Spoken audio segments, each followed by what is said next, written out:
Queridos amigos, irmãos, participantes do projeto EBD em Síntese Podcast, eu vos saúdo com a paz do Senhor. Estamos aqui com o pastor Aldo Dantas. Pai do seu pastor Aldo. Pai do seu pastor Ítalo, pai do seu irmão Milde. Estamos com a irmã Milde. Pai do seu irmã Milde. A paz do Senhor, pastor Ítalo, a paz do Senhor também, o pastor Aldo. Nós estamos aqui na incumbência do comentário da lição número 10, do dia 8 de junho de 2025, que tem como tema a promessa do Espírito Santo. Você, professor, você, aluno que acompanha esse projeto, fica aqui também a nossa saudação, como também nós saudamos o nosso pastor presidente, pastor Martim Alves da Silva, o diretor do DENEC, pastor Reinaldo Odilo, a quem fica aqui a nossa palavra. Queridos, nós hoje com esse tema, a promessa do Espírito, temos aí o texto áureo, que encontra-se em João capítulo 20, versículo 22, que diz: E havendo dito isto, assoprou sobre eles e disse-lhes: Recebei o Espírito Santo.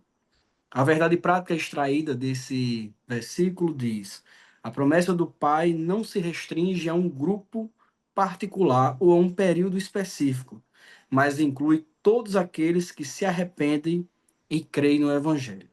Nossa lição de hoje tem uma palavra-chave, que é a palavra Espírito, tratando da terceira pessoa da Trindade. Pastor Aldo, as considerações iniciais, depois a irmã Milde, nessa introdução, para que a gente possa já entrar aqui na nossa lição. Pastor Ítalo, a nossa palavra inicial, para que os nossos professores possam nos acompanhar e agregar aquilo que eles já estudaram para transmitir para suas classes, é exatamente a ênfase que é dada, na palavra Espírito, Aqui trata-se da promessa do Espírito. E o que é interessante, essa minha observação inicial, é a verdade prática, E essa promessa do Pai não se restringe a um grupo, em particular, ou um período específico, mas que inclui todos aqueles que se arrependem e creem no Evangelho, ou seja, todas as pessoas que se arrependeram, creram no Evangelho, nasceram de novo, a promessa do Espírito Santo é para essas pessoas. Irmã Milde, nas suas considerações iniciais. Vamos considerar nessa lição a promessa do Pai, né? A promessa que foi dada a Israel inicialmente, porque quando o Senhor falou sobre a regeneração de Israel, a restauração de Israel, uma das coisas que ele falou foi dar um novo coração e pôr dentro deles o Espírito. Derramar água, não é, sobre eles, purificar e encher-lhes do Espírito Santo. É interessante ver essa promessa no Antigo Testamento, em Ezequiel, em Jeremias, que fala que o Senhor afirmou que derramaria água, não é? E após essa purificação, Israel estaria cheio do Espírito Santo. E isso aconteceu literalmente em Israel, não é?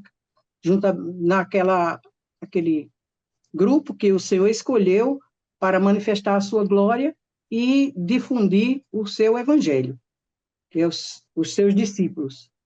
E nesta lição nós vamos estudar justamente isso, analisar essa promessa do Pai, conforme ensinada por Jesus no evangelho, que ele prometeu que haveria de mandar a promessa do Pai. A gente lê isto em Lucas 24, 49, não é? Que ele disse que eles deviam permanecer em Jerusalém até que eles fossem revestidos do poder. E isso foi reafirmado ao ser assunto aos céus. Ele, antes de ser assunto ao céu, também fez essa mesma promessa em Atos, né? 1 e 8. Mas recebereis a virtude do Espírito Santo, que há de vir sobre vós, e ser-me-eis testemunhas, tanto em Jerusalém como em toda a Judeia e Samaria e até os confins da terra.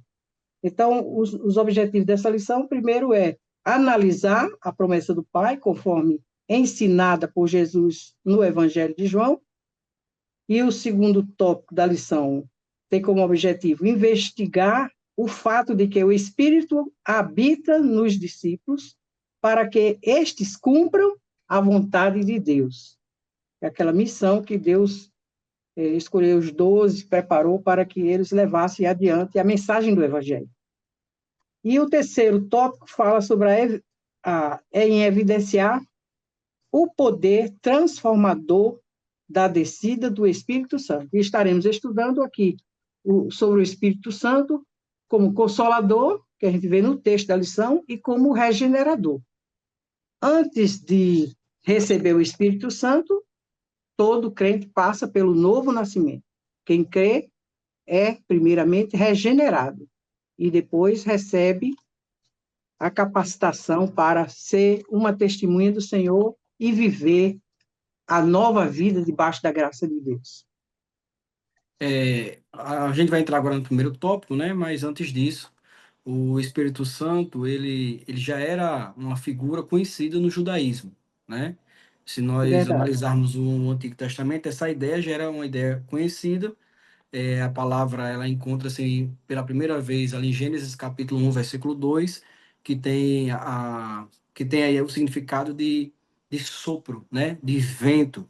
E a gente vê o Espírito Santo ao longo do Antigo Testamento capacitando os líderes, como na época de Moisés, os juízes, Davi, os profetas. Então, a especificidade é que o Espírito Santo agia de forma específica, num tempo determinado. Então, essa é a diferença, né, para aquilo que a gente vai estudar na aula de hoje, que tem como esse primeiro tópico, irmã Milde, que a senhora vai fazer esse comentário, que é a promessa do Pai. É verdade. Nessa promessa que Deus deu, ele disse que daria outro consolador. É interessante essa palavra também, que a gente já até estudou quando estudou sobre o Espírito Santo no trimestre passado. Nós estudamos essa palavrinha que tem aqui em João 14:16, o primeiro versículo da lição. E eu rogarei ao Pai, e ele vos dará outro consolador, para que fique convosco para sempre. Como os irmãos sabem, Jesus estava já bem próximo a se entregar para ser morto, para expiar os nossos pecados, e estava dando as últimas instruções aos seus discípulos e consolando os seus corações já. E aqui ele disse que ele daria outro. Esse outro aqui vem com uma palavrinha grega, allos, que significa outro da mesma natureza, do mesmo tipo, né? Da mesma espécie, porque o Espírito Santo é uma pessoa, não é? Outro também identifica aí como uma pessoa. Jesus era o Consolador presente, estava com eles, mas ele enviaria outro, e em outro versículo ele diz, não vos deixarei órfão, porque quando os discípulos perderam Jesus, eles realmente ficaram muito tristes e quase que se dispersam, não é? Mas o Senhor havia prometido que haveria de ressuscitar, porque ele veio para isto, para dar a sua vida e também ressurgir dentre os mortos para ter esse poder, que ele tinha o poder da vida, não é? Ele disse, eu sou a ressurreição e a vida. E ele disse, se eu não for, o Consolador não virá, não é? Então, ele ressurgiu dentre os mortos e, após a sua ressurreição, ele apareceu a eles e soprou sobre eles, né, o Espírito Santo. E aí a gente vê que os discípulos eles já tinham sido lavados pela palavra. Não é? Jesus diz, vós já estáis limpos pela palavra que vos tenho falado. E agora, depois de ressurreto, o Senhor sopra sobre eles o Espírito Santo, que é o Consolador, o Paráclito. E o que é o Paráclito? O Paracletos? Quer dizer, eu acho assim que esse som é mais equipotente, Paracletos. E ele é um intercessor. Esse para é que está junto.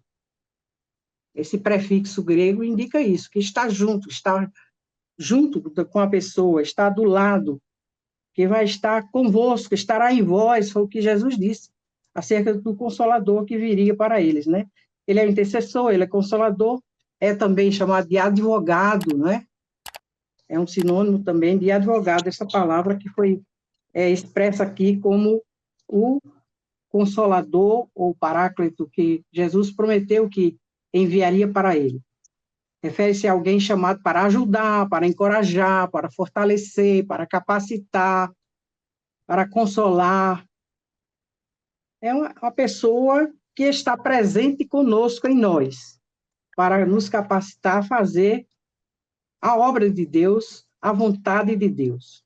Esse termo grego aos, como já falamos, é indicado assim a distinção também em relação àquele heteros, o heteros que a gente fala em português hetero, né? Que é diferente. É um outro, mas não é do mesmo tipo. É diferente. E este outro que o senhor fala aqui, ele é da mesma espécie, da mesma natureza, porque ele é uma das pessoas da Trindade, não é? E nós já estudamos no trimestre anterior. E que é uma promessa do Pai que ele nos daria para nos ajudar a vencer o pecado. Ninguém pode... Uma das coisas que as pessoas que não creem no batismo no Espírito Santo questionam é isso. E são duas experiências da graça? Sim, a regeneração e depois o revestimento do poder, que é o batismo no Espírito Santo, que seria uma outra lição, não é, sobre isso, mas que agora a gente já pode fazer essa distinção destes dois momentos, no momento em que Jesus sopra o Espírito e no dia de Pentecostes, que é onde ele reveste os seus discípulos para testificar, para testemunhar, para manifestar a glória de Deus, que o Espírito Santo ele capacita o crente para isto também, para a manifestação da glória de Deus ao mundo. E é interessante que, nesta lição, ele já fala também sobre a questão da manifestação das línguas no dia de Pentecostes, não é? Que foi o revestimento do Espírito Santo, e o sinal foi as línguas. Línguas que eles falavam conforme o Espírito Santo lhes concedia que falasse, e que é um sinal para aqueles que não creem, né? Para os descrentes, para os infiéis. Mas para nós, né, o sinal é a profecia, como diz Paulo, em 1 Coríntios 15 e 45. E quando o Senhor disse, não os deixarei órfãos, é porque os discípulos realmente estavam tristes, e eles necessitavam de serem fortalecidos pelo Senhor.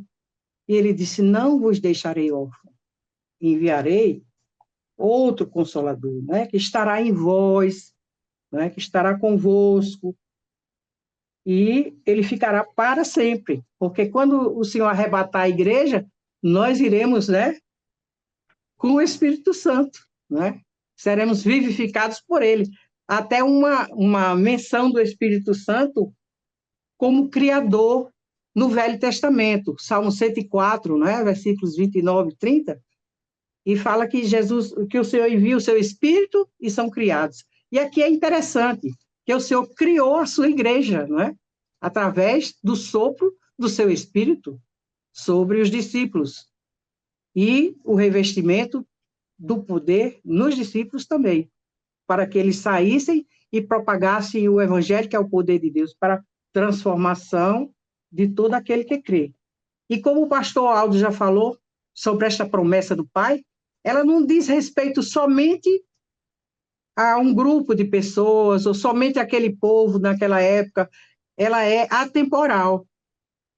E Pedro, explicando sobre isto, ele disse, essa promessa vos diz respeito a vós, a vossos filhos, né? E a todos quantos o Senhor, nosso Deus, chamar. Então, que todos estejam aptos a receber este poder, porque sem ele nós não podemos vencer o pecado, nem podemos fazer a vontade de Deus, nem viver conforme aquilo que lhe agrada. Precisamos ser revestidos deste poder. E é uma outra coisa que vai mais adiante ser falada, eu acho que é sobre, já no item 3, sobre o Pentecostes, né? E vamos deixar para os demais irmãos. Pastor Aldo, nós temos aqui nesse segundo tópico, o Espírito habita os discípulos, né? Então, nós temos aqui João capítulo 20, quando Jesus entra na reunião com os discípulos e deseja paz, e depois disso ele assopra e diz, receber o Espírito Santo. Então, essa explicação é importante sobre o Espírito Santo nesse momento recebido pelos discípulos. Como foi esse recebimento do Espírito Santo, né? Pois é, pastor Ítalo, a gente entende aqui, não é, que essa promessa de Jesus, quando ele fez, a princípio a gente percebe no texto, olhando os contextos, que o Senhor Jesus já estava ressuscitado, né? O Senhor, naquele período, dos 40 dias, nos dias de Pentecostes, quando Jesus aparece aos seus discípulos, ele está ressuscitado, ele está no corpo glorificado, né? Então, ele aparece aos discípulos, ressuscitado e glorificado, e ali ele, ao aparecer os discípulos dessa maneira, né, ele, de certa forma, estava ali antecipando o que aconteceria, vamos dizer assim, lá no dia de Pentecostes. Por quê? Porque os discípulos, naquele momento, quando ele assopra sobre eles, que é o que diz o versículo, no capítulo 20, versículo 21, diz assim: disse, pois, Jesus outra vez, paz seja convosco. Então você percebe que ele já estava ressuscitado, né? E assim como o Pai me enviou, também vos envio a vós. Ali ele estava passando a missão para os discípulos que havia recebido do Pai. E havendo dito isto, isso assoprou sobre eles. Então, esse sopro, não é? O comentarista aqui traz, inclusive, o texto lá de Gênesis, do capítulo 2, o versículo de número 7, traz Ezequiel 37, 9, para dizer, aquilo que não tem vida passa a ter vida com esse sopro, né? A hora que ele assopra, é tanto que lá em Gênesis ele fala de fôlego de vida, né? Em Ezequiel é dar vida àquilo que está morto.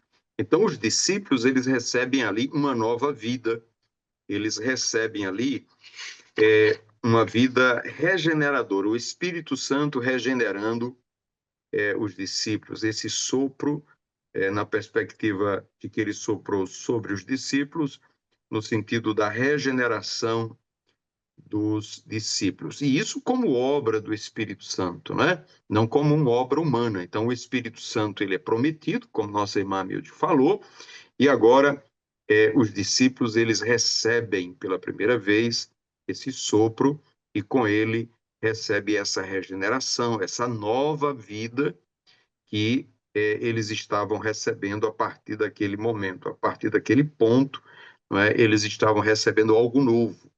E o Espírito Santo ele veio sobre os apóstolos para a regeneração, para dar vida, para dar nova vida, né? E agora eles sim estavam como que capacitados pela força, pelo poder, pela ação do Espírito Santo na vida deles, para agora fazerem a obra do Senhor, como diz o texto áureo, fazerem a vontade do Pai, né? Porque, como Jesus disse no princípio, assim como o Pai me enviou, eu também vos envio, ou seja, para fazer a sua vontade. A vontade de Deus era que todos os homens fossem salvos e que eles fossem salvos mediante o sacrifício de Jesus. E aí o Senhor diz assim: como o Pai me enviou, também vos envio a vós.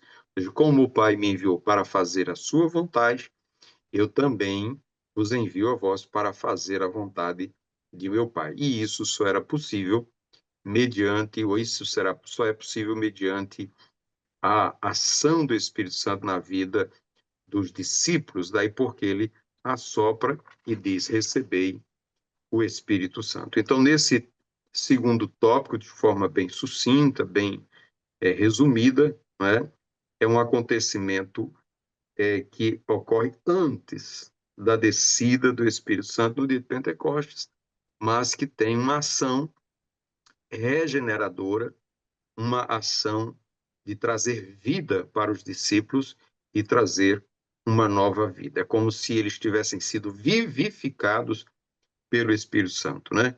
O que posteriormente acontece no dia de Pentecostes com o derramamento do Espírito Santo.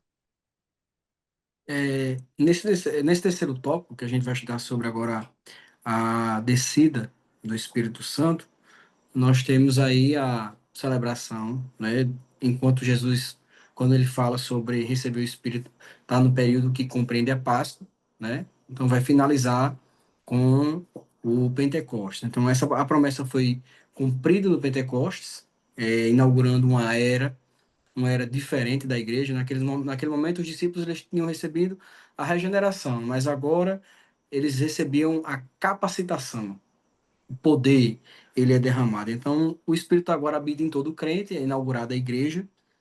Ele não apenas visita, ele desce permanentemente para ficar, para guiar. A igreja nasce numa comunidade espiritual e missionária.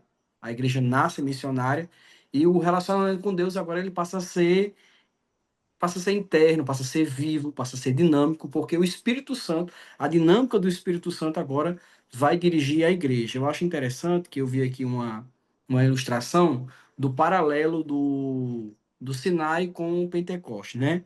A ilustração em relação a Êxodo 19.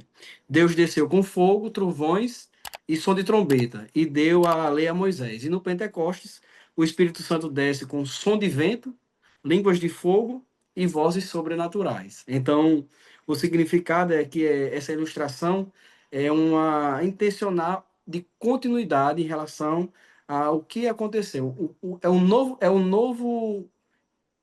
Sinai. Então, como Deus desceu no monte com fogo, né, com trovão, agora no derramamento do Espírito Santo, o Espírito Santo desce com fogo, desce com línguas estranhas, com a voz do céu, né, que agora é o norte da igreja. Então, todos foram cheios do Espírito Santo.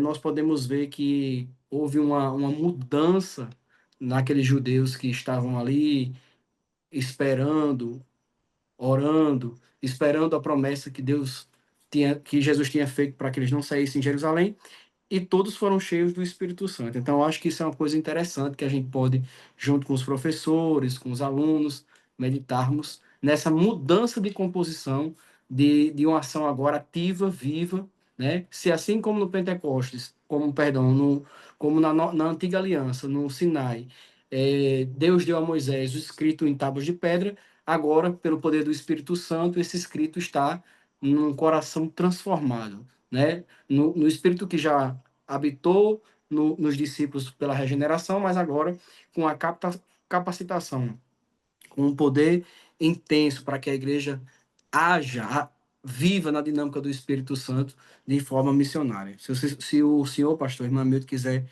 complementar, a gente já está aqui no terceiro tópico, dá para a gente, cada um, trazer mais uma. É, Tá certo. é interessante. Eu vou começar e vou pedir para a irmã Milde fazer o fechamento, né? Quando você falava aí, nós nos lembrávamos do seguinte, né? Primeiro, a gente fez essa investigação, né, sobre a promessa, né? A promessa, aliás, analisamos essa promessa, uma promessa que foi feita por Jesus. Depois, investigamos esse fato de que realmente os discípulos receberam, através do sopro, né, de Jesus, receberam ali o Espírito Santo, assim como todo crente, ao aceitar Jesus, ele recebe o Espírito Santo. Ele tem o Espírito Santo, né? Ele tem o Espírito Santo. Ele é importante porque é o Espírito Santo que é quem regenera, né? Quem santifica. O Espírito Santo é quem está ali trabalhando, o poder de Deus trabalhando na vida do cristão, formando nele o caráter de Cristo, dando condições para ele fazer a vontade de Deus.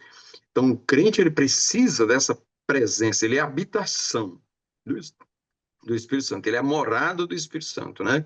O Espírito Santo habita nele, ele precisa dele. Só que no Pentecostes, né, no dia da descida do Espírito Santo, ali o revestimento do poder de Deus, é o revestimento do Espírito Santo, né? E aí esse revestimento, ele tem uma evidência, né? Enquanto que você recebe Jesus, a evidência é que você era um pecador, agora você é uma nova criatura. E a mudança do caráter é que vai determinar se realmente você é uma pessoa transformada pelo poder de Deus, uma nova criatura ou não. Já no batismo no Espírito Santo, a evidência é o falar em línguas, né? Em línguas estranhas, uma língua estranha para quem fala, apesar de que possa ter pessoas ali que conheça muito bem aquela língua, mas para quem fala é estranha, né? E possa não ser estranha para quem recebe, né? Que pode acontecer isso, você falar numa língua que você não conhece, nunca estudou, e a pessoa que está ali, está falando a minha língua natural, né? Então, essa é uma evidência do batismo com o Espírito Santo. Mas o importante é linkar, não é? Uma coisa é a habitação do Espírito Santo, aquele que é regenerado, aquele que nasceu de novo, aquele que aceitou Jesus, né? Ele recebe o Espírito Santo. Mas existe a promessa também do batismo com o Espírito Santo. São duas coisas distintas. Então o Espírito Santo atua lá no pecador, convencendo ele, né, do pecado, da justiça e do juízo, ou seja, está agindo lá no pecador, está agindo no crente, né, habitando nele, capacitando para ele fazer a vontade de Deus, e eu está revestindo de poder para ele dar testemunho de Cristo, para ele continuar anunciando a salvação em Cristo Jesus, né? Então, eu acho que esses 3 pontos são importantes para ser frisadas, para ser, né, ressaltadas na ministração da aula. Minha irmã Irmã Amilde é com a irmã. É verdade. E nós vemos que a promessa do Pai para Israel, porque a salvação veio de Israel, disse o Senhor, né? A salvação vem dos judeus. Cristo nasceu daquela nação, foi enviado por Deus para trazer a salvação ao mundo. E depois que ele efetuou o seu sacrifício e que ressurgiu dentre os mortos, ele se tornou aquele Adão. Aliás, quando ele foi gerado pelo Espírito Santo no ventre de Maria, é o novo Adão. Porque nós vemos lá no começo da história da salvação, em Gênesis 2:7, que Deus soprou nas narinas, que o pastor Ítalo até já falou na questão do Antigo Testamento, no hebraico, a palavra espírito é vento, assopro, não é? E é uma palavrinha ruá, que fala sobre justamente isso. E lá no começo, o Senhor fez o primeiro Adão e soprou nas suas narinas, quer dizer, e ele se tornou alma vivente. E Paulo, escrevendo sobre o novo Adão, que é Cristo, ele disse que ele se tornou um espírito vivificante. Quando ele soprou sobre os discípulos, ele estava dando nova vida para aqueles crentes, não é? Eles já conheciam o Senhor, já conheciam a palavra, e estiveram numa escola integral, de manhã, tarde e noite com o Senhor, aprendendo a sua palavra. E foi uma coisa que o Senhor cumpriu ali também para com os seus discípulos, o novo concerto que ele traria para com Israel, não é? Que ele diz assim: mas este é o concerto que farei com a casa de Israel depois daquele dia. Diz o Senhor: porei a minha lei no seu interior e a escreverei no seu coração. E serei o seu Deus e eles serão o meu Deus. Porque sempre a vontade de Deus foi separar um povo para si, para a sua glória, para habitar junto, não é? Habitar com a sua criatura. E através deste processo de regeneração do Espírito Santo, o crente passa a ser habitado pelo Senhor. E diz aqui em Jeremias que e não ensinará alguém mais a seu próximo, nem alguém o seu irmão, dizendo: conhecei ao Senhor. Eu creio que isso aqui, na plenitude, vai acontecer no milênio, né? Na plenitude só vai acontecer no milênio. Mas hoje, todo crente recebe a lei do Senhor no seu coração. Como está escrito na carta aos Romanos, que o Senhor colocou na boca e no coração, né? Que a palavra estava na sua boca e no seu coração. Porque ele haveria de escrever nas tábuas, não de pedra, mas nas tábuas de carne do coração, a sua lei, a sua palavra. E é pelo Espírito Santo que nós temos esta revelação da palavra, né? Entendemos a palavra e passamos a praticá-la no poder do Espírito Santo. Ninguém pode, sem o revestimento, fazer as obras de Deus, porque as obras que agradam ao Senhor são feitas em Deus e no poder do Espírito Santo. O crente é regenerado para a prática das boas ações no poder do Espírito Santo. Porque o Espírito é o que ensina, é o que guia, não é? É o que intercede, está conosco, nos fortalecendo nas nossas fraquezas. Ele é aquele que nos reveste com virtude, com poder, para que a gente possa também produzir aliás, para que seja também em nós produzido o fruto do Espírito. Não é verdade? O amor, a justiça, não é? A alegria, a paz, tudo isso vem através do revestimento do Espírito Santo, que o Senhor deseja estar conosco sempre, para sempre. É esse sentido que ele deu para os discípulos também. Não os deixarei órfãos, não é? Estaria com eles para sempre. Eis que estarei convosco para sempre. O último versículo de Mateus é isso, não é? Ele disse que estaria com os seus discípulos sempre. Então, todo aquele que crê no Senhor se torna morada de Deus em espírito, porque ele nos adquiriu para isto. Paulo, escrevendo aos Coríntios, no capítulo 6, ele fala sobre isso, que o crente deve se lembrar que ele foi comprado por bom preço. Glorificai, pois, a Deus no vosso corpo e no vosso espírito, os quais pertencem a Deus. Ele nos purificou para estar em nós, para permanecer em nós, e para que também façamos as obras de Deus. Levemos adiante a sua mensagem para a libertação dos pecadores, e que só acontece na virtude do Espírito Santo, porque ele é quem convence o pecador. Como está escrito, foi o próprio Jesus quem ensinou. Convence o pecado da justiça e do juízo, não é? Ele convence as pessoas para que eles venham ser regenerados, para que creiam e sejam purificados e regenerados. Então, nós temos que enfatizar toda esta obra do Espírito Santo na vida do crente, para que ele seja uma testemunha do Senhor. Ninguém pode falar a palavra de Deus sem a unção do Espírito. É necessário. E eu acho interessante um texto que está na carta de João, que ele diz que nós nem precisamos que alguém nos ensine, mas o Senhor é tão bom que levanta, não é? Os ensinadores, levanta os doutores na igreja, levanta os pregadores, porque nem todos são diligentes para ler a palavra, para meditar, para buscar o conhecimento. E o Senhor, querendo a edificação dos santos, a edificação do seu povo, levanta pessoas para ensinar. E ele diz, vós não precisais que alguém vos ensine, porque a unção está em vós. Porque o Espírito nos ensina todas as coisas. Como agir, como falar. É quem nos guia, nos dirige e nos capacita para servirmos cada vez melhor ao Senhor. Principalmente nos mantendo santificados nele, né? No Senhor. Porque ele regenera e é também aquele que nos santifica.